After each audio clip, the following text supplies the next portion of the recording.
Bugündən etibarən təhsil verənlərin sertifikatlaşdırılması prosesinin test imtahan mərhələsinə start verilib. Gördüyünüz kimi bizim müəllimlərimiz şəxsiyyət vəsiqələri ilə qeydiyyat prosesinə yaxınlaşırlar və bu prosesi tamamladıqdan sonra onlar artıq imtahan zalına daxil olacaqlar və imtahan prosesinə start veriləcək. Bütün müəllimlərimizə uğurlar arzu edirik.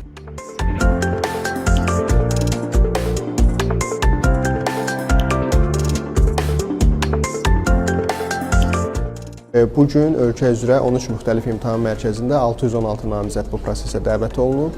Sertifikatlaşma prosesində bu il ötən illərdə sertifikatlaşmaya cəlb olunmamış 5 fənn üzrə. Bunlar təsvir incəsənət, texnologiya, musiqi, tarix fənləri üzrədir ki, bu fənlər üzrə müəllimlər sertifikatlaşma prosesinə ilk dəfə cəlb olunacaqlar. Eyni zamanda ötən illərdə sertifikatlaşma prosesinə cəlb olunmamış və qanunvericiliyin tələblərinə uyğun olan müəllimlərin də sertifikatlaşma prosesi davam edir. Bugün Azərbaycan dili ədəbiyyat, Azərbaycan dili, rus dili ədəbiyyat və xarici dillər üzrə müəllimlər bu prosesə cəlb olunub. Proses hal-hazırda 98% davamiyyətlə artıq start verilib. Növbəti günlərdə isə 25 iyuna qədər bütün fənlər üzrə, sadaladığım fənlər üzrə proseslər təşkil olunacaq. Ümumilikdə 20 mindən artıq müəllimin bu prosesdə iştirakını nəzərdə tuturuq.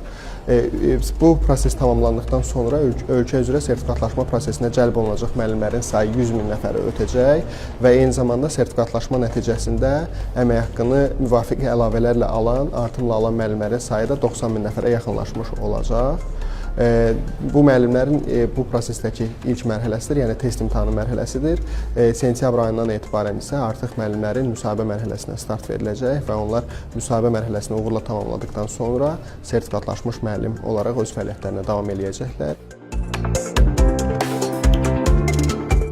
Mən Məmmədova Varidə, 336 nömrəli tam orta məktəbin Azərbaycan dili ədəbiyyat müəllimiyəm. 57 bal topladım. Əslində suallar o qədər asan da deyildi, amma dəhşət çətin də deyildi. Meyarlara uyğun qurulmuşdu. Əsas odur, daha diqqətli olmaq lazım idi. Hacıyeva Səbinə, Natiq qızı. Hansı məktəb? 320. Hansı fənni tədris edirsiniz? Azərbaycan dili və ədəbiyyat. Nə qədər bal toplamısınız? 56 bal topladım. İslamova Ülviyə, 161 nömrəli məktəbin Azərbaycan dili və ədəbiyyat müəllimi. Suallar necə idi? Düşündürücü suallar idi, üzərində çox işlədim. Amma həqiqətən hazırlaşaraq bilsək, yaza biləcəyimiz suallar idi. Balınız? 54 bal. Alıyeva Nuraniyə. İmtahan çox şəffaf keçdi. Suallar çox rahat idi. Orta və asan dərəcədə.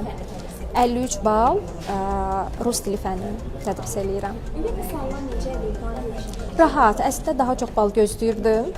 Bilmirəm, 53-ü gözləmirdim. Daha çox inanırdım ki, 58 olar. Yəni suallar o dərəcədə rahat idi. Xoş gördük. Xoş gördük. Necəsiz? Əla. Necə keçdi? Yaxşı keçdi, düzdür, həyəcan var idi, amma 52 dəqiqəyə 52 bal. Nə maraqlı. Suallar necə idi? Suallar asan idi, bilmirəm, mənim üçün asan idi, yəni orta yazmaq olardı. Aliyə Səmədova, 278 nömrəli tam orta məktəbdə tədris edirəm. Rus dili fənnini Azərbaycan bölməsində. İmtahanla bağlı onu demək istəyirəm ki, çox sevinirəm. 51 bal toplamışam. Suallar elə də çətin deyil idi, yəni hər şey əla getdi. Hüseynov Səbuhi Knyazoğlu, Zərfə Yavana Liseyin Azərbaycan dili müəllimiyəm. 52 bal topladım bugünkü sertifikasiya imtahanında, yəni buna görə sevincliyəm. Mən 16 nömrəli Çətin Humanitar Liseyin Azərbaycan dili ədəbiyyat müəlliməsi Elnarə Qarayeva. Nə qədər bal toplamısınız? 51 bal topladım. Necə keçdi ümumiyyətlə imtahan? Suallar necə idi? Suallar həm asan, çox asan suallar var idi, həm çox çətin sual. Çox çətin yoxdur, çətin suallar var idi. Necə deyirlər, o balans gözlənilmişdi.